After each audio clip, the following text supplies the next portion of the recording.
Cuando Steve Ballmer deja ir a Paul George, la gente pensaba que quizás el curso de la temporada 24-25 de los Clippers sería muy difícil. Pero bueno, no le ha ido tan mal y ahora recuperan todas sus figuras, aparte de haber activado un par de ellas al principio de temporada que quizás la gente no anticipaba. ¿Por qué lo hizo Ty Lue? ¿Cómo le ha ido a estas dos figuras importantes del equipo que ahora se convierten en ejes del equipo también? ¿Cómo le va a Kawhi Leonard? ¿Qué puede esperar de este equipo? Un partido reciente contra Oklahoma City reveló muchísimas verdades del equipo de los Clippers y hacemos una radiografía en la NBA al día en ritmo. El domingo nos tocó un partido interesante, Oklahoma City Thunder contra Los Ángeles Clippers. Ambos equipos con mucho en juego. Oklahoma City Thunder tratando de establecer quién es el mejor entre ellos y Cleveland en caso de que se encuentren en finales y poder definir la localía a su favor. Mientras que los Clippers están enfrascados en esta batalla en el oeste, donde podrían ascender a un segundo puesto o podrían caer al área de play-in. El partido fue en el Intuit Dome, Carlos, y pensábamos que el equipo de los Clippers tendría ciertas ventajas jugando en casa.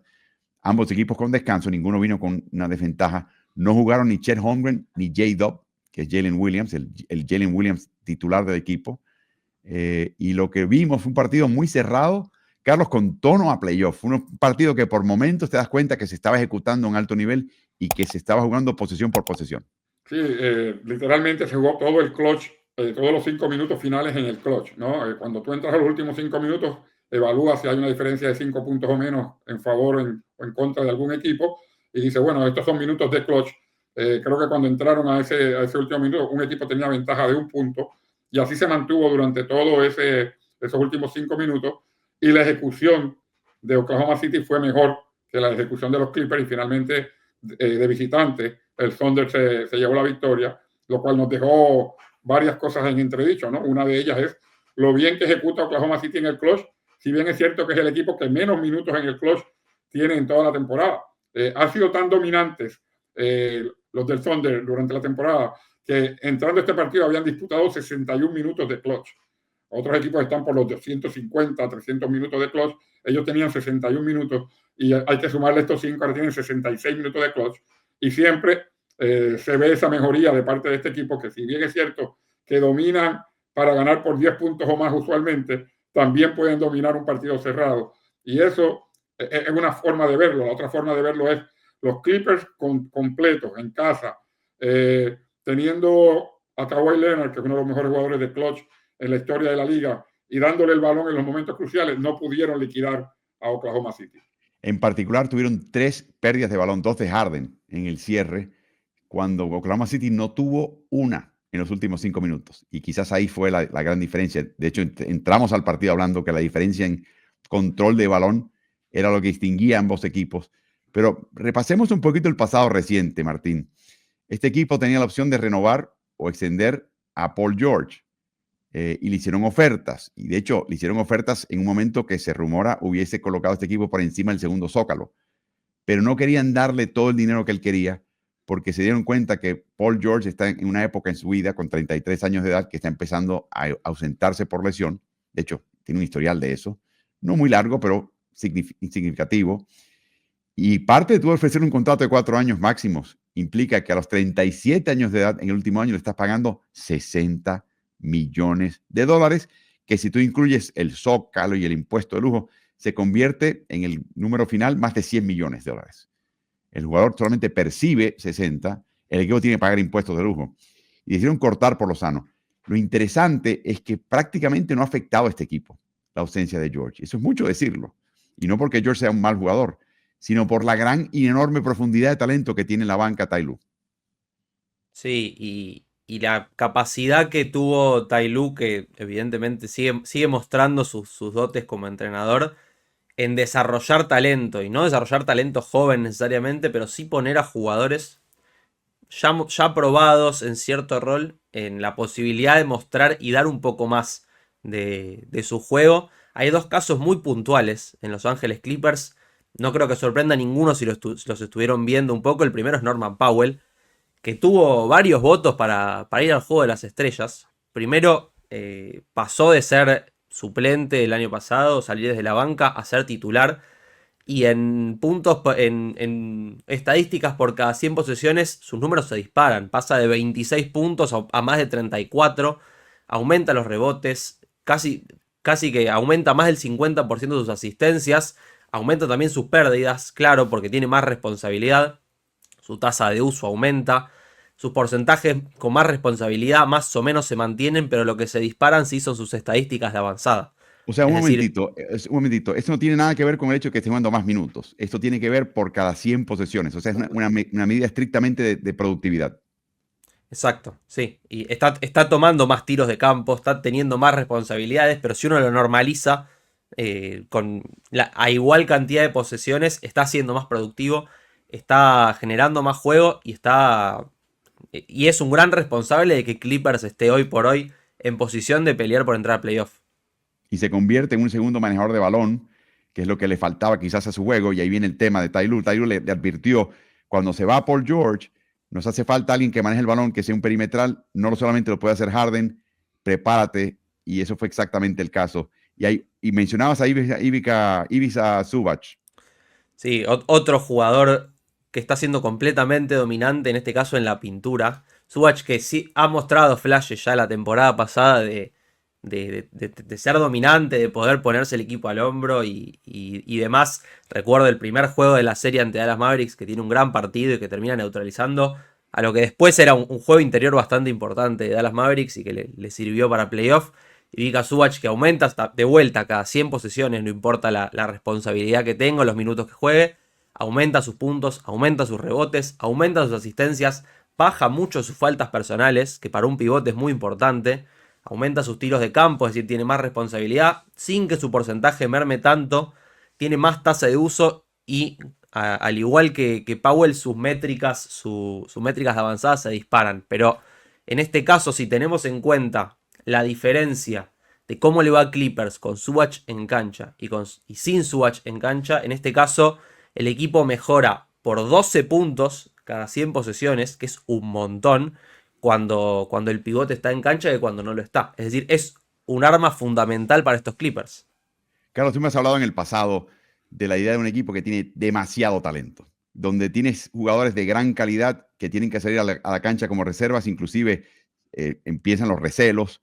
Yo soy mejor jugador que el titular, yo merezco más minutos. Que tú puedes tener un equipo con demasiado talento. Y siempre señalábamos al equipo de Clippers, no como un equipo que tuviese resentimientos, pero un equipo que estaba tan revestido de talento que Ballmer en la banca tenía titulares de NBA. Ese ha sido el caso. Se te va uno en George y aquí no ha pasado nada. De hecho, emergen figuras que francamente tenían que emerger ya. Y la otra cosa interesante también, Carlos, Zubac está jugando como un líder de este equipo. No solamente está teniendo su mejor temporada, pero te das cuenta que él está dando órdenes, que él está fiscalizando al equipo, sobre todo en el lado defensivo, y que él ya no es una especie de apéndice o una figura secundaria o terciaria en este equipo, es una figura fundamental. ¿Lo ves así? Sí, lo más que me llama la atención de esa gráfica, básicamente, o sea, de todos estos números, esta tabla comparativa de la temporada pasada a esta, es la tasa de uso precisamente, porque habla de la confianza que le tiene el entrenador y que le tienen sus compañeros. O sea, dásela a Ivica que él va a poder hacer algo, que él termine la jugada, darle esa responsabilidad a un jugador. Y lo mismo pasa en el caso de Powell. O sea, Norm Powell, mientras estuviera saludable, Paul George, estuviera Kawhi Leonard, él pasaba a ser una segunda figura que en muchas ocasiones o titularizaba o salía de la banca a tratar de proveer alguna ofensiva instantánea. Hoy día se convierte en el referente ofensivo del equipo, o sea, ante la salida precisamente de George. Entonces, son jugadores que están en otro tipo de rol algunos entrenadores le llaman a esto adición por sustracción. O sea, sacaste a un jugador del equipo y eso potenció a otros jugadores que tenían precisamente esas habilidades, que tenían ese potencial, valga la redundancia, y que sale a flote cuando falta una figura. Aquí lo interesante es que, como mencionas, sale Paul George, aquí no ha pasado nada, el equipo no está peor que el año pasado, de hecho se nota un poquito más conjuntado, pero tienen ese error fatal que quedó expuesto, Carlos, en el juego contra Oklahoma City. En el clutch, o sea, en la chiquita, el equipo de Clippers permite más puntos de los que anota. Y eso tiene mucho que ver con su control de balón. Y les pasó contra el equipo de Oklahoma City y les pasó factura, Carlos, un partido cerrado. Sí, es un partido que estaba para ganarlo cualquiera. Como muy bien mencionas, las pérdidas de balón en ese momento fueron clave.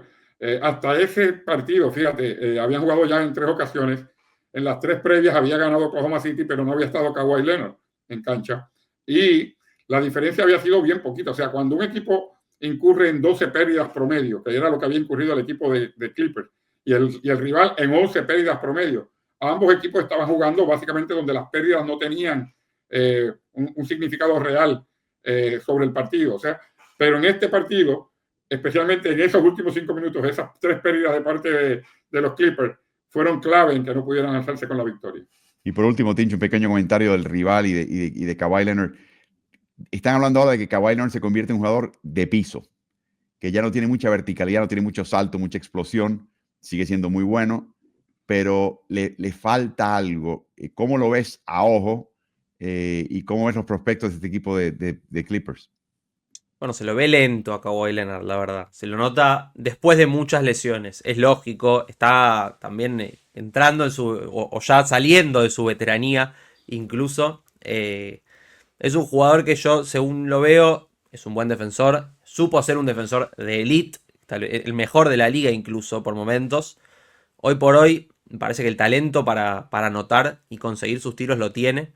Y le puede ser de mucha ayuda a Clippers. No va a sufrir en el costado defensivo, pero no va a ser el ancla de este equipo, que sí lo está haciendo en defensa y Vika Zubac. Entonces me parece que es un gran acierto de Tyronn Lue potenciarlo a Zubac en ese sentido, también en ambos costados de la cancha, y sumar también y destacar a las adiciones que tuvo Clippers en la fecha límite de traspasos. Por un lado, Bogdan Bogdanovic, que lo traen de Atlanta en un traspaso, manejador de balón, veterano con experiencia, y Ben Simmons, que aparece en el mercado de cortados o de despedidos. Después de haber sido despedido de Brooklyn Nets, lo firman por un mínimo, porque ya está cobrando $40 millones del contrato que había acordado primero con Filadelfia y después que le pasó a Brooklyn. Y que está sin jugar 30 minutos por partido, está jugando creo que 17, 18. Es decir, sin tener un papel recontra protagónico, está aportando lo suyo. Y con los asteriscos del caso está pudiendo ser importante en estos Clippers. De hecho, Ty Lue obra milagros, Carlos. Lo vimos utilizar a Simmons como bloqueador, como pantallador, y luego cortar al aro y lanzar una especie de gancho flotadora, una especie de híbrido que fue eficaz con ambas manos, ¿no?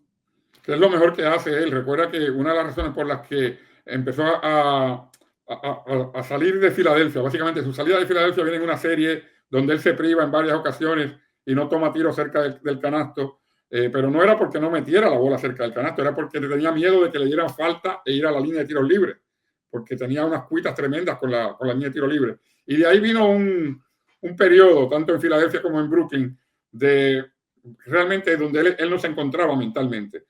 Y de hecho también tomó un tiempo libre para tratar de clarificar sus ideas. Él nunca va a ser un tirador a media y larga distancia, nunca va a ser un buen tirador de tiros libres, pero lo que Ben Simmons siempre ha sido un buen manejador de balón con su estatura, puede liquidar cerca del canasto con ambas manos, porque uno puede decir que es ambidextro, quizás es que falla con ambas manos, pero tira con la derecha y con la izquierda.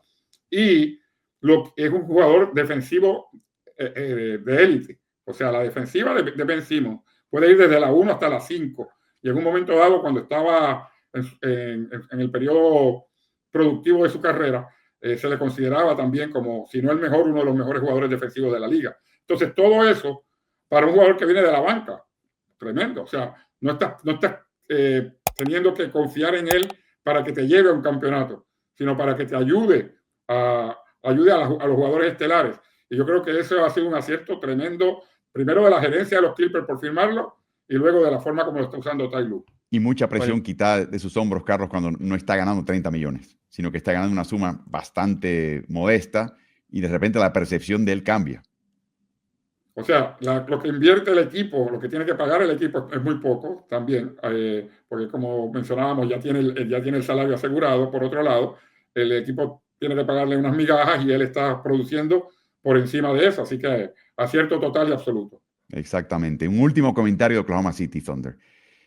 Cuando te enfrentas a ese equipo va a cazar el balón donde quiera que esté. Es el líder en robos en la NBA. Pero no solamente eso, los robos empiezan a cotear a partir de la temporada 73-74. en gran parte de esta temporada, y por primera vez desde que se coteja el robo, desde esa temporada 73-74, un equipo tenía más robos que pérdidas. No digo yo más robos propios que robos del contrario a ellos. No. Oklahoma City tenía más robos al contrario por partido que pérdidas cometidas de todo tipo. Eso hubiera sido inusitado. Y de hecho, en este momento ya las aguas cayeron a su nivel, pero está muy cerca de estar en ese nivel. Es un equipo histórico en ese sentido. Y si tú eres un rival de Oklahoma City, prepárate, porque vienen los cacos y no hay policía y no hay autoridad. Así que muy interesante ese partido que nos tocó el domingo por la noche para narrar para D2, que es la aplicación gratis de Caracol Sports para toda Colombia. Y veremos hasta dónde llega este equipo, los Clippers, que tuvieron una oportunidad importante de enfrentarse a un equipo de Oklahoma City, demostrar un poquito su calidad y fallaron en su propia casa. ¿Y tú? ¿Estás en ritmo?